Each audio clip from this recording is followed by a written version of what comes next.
So I've done a lot of videos so far on how to stretch your ribs, and they're great during the day when you're up and about, but sometimes at night when you just are in bed and you feel that everything is tightening up and stiffening up, I've discovered that there's another way that you can stretch off the top of your rib cage. So what I do, get my pillow there, so I'm going to bring my elbow so it's out in front of me, sort of 90 degrees while I'm lying on my side, and then I'm going to use my right hand, so the bottom hand essentially, I'm going to tuck it into my armpit, and I can feel the front edge of my shoulder blade there.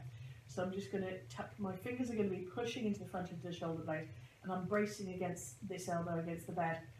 And then so effectively I'm going to roll and lean forwards a little bit so that the front of my left rib cage is really leaning on my hand, and then I can let this arm sort of come over the top, and I've got my fingers still really digging into the armpit, just the front of the shoulder blade there, so that I'm freeing off that serratus anterior muscle, I'm freeing off everything in the armpit, but I'm stabilised, so I'm moving the shoulder blade over the ribs, so I'm getting that glide between shoulder blade and ribs there, but I'm also pushing back into the ribs and preventing them from rotating.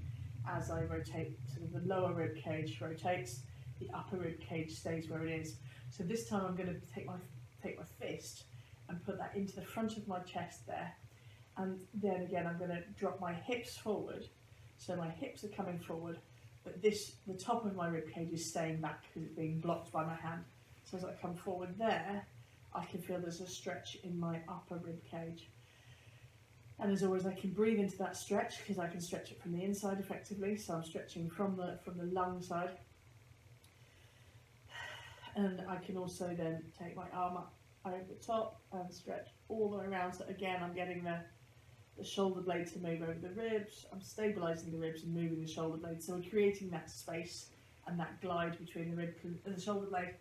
And then also sometimes when I get this, I feel very tight sort of along the pecs. So I can then use my knuckles to scrape along and sort of, I hold my hand there and then I move my body, so that I'm really sort of massaging out the pec from the sternum, from the chest bone out to the shoulder, and that gives me some relief when I've got a tight upper rib cage. So just some ideas for getting under the armpit, into the chest, and then into the pec, even when you're in bed.